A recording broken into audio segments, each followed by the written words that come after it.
Inilah dia patung Stol Harajaon itu guys.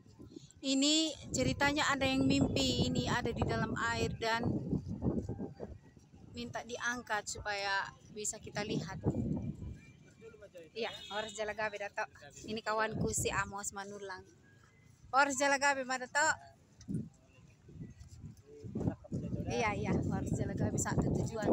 Seras kita.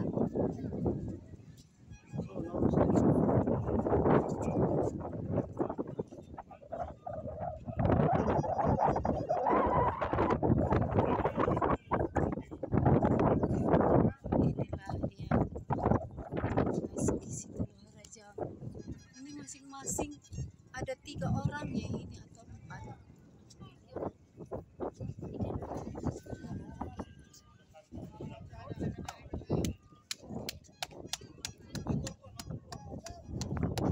Tiba dari Kampung Tio.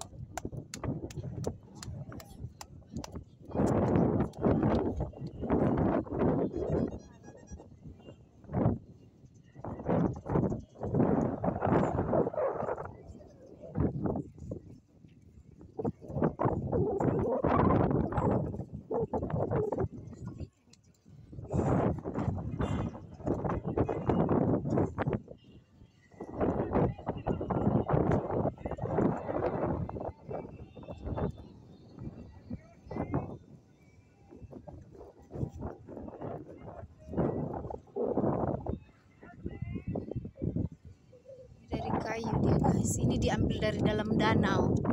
Ada yang mimpi patung ini ditunjukkan sama dia ada di mimpinya dan minta diangkat supaya kita bisa melihat. Nah ini dari Papua ini, dari suku Komoro Papua.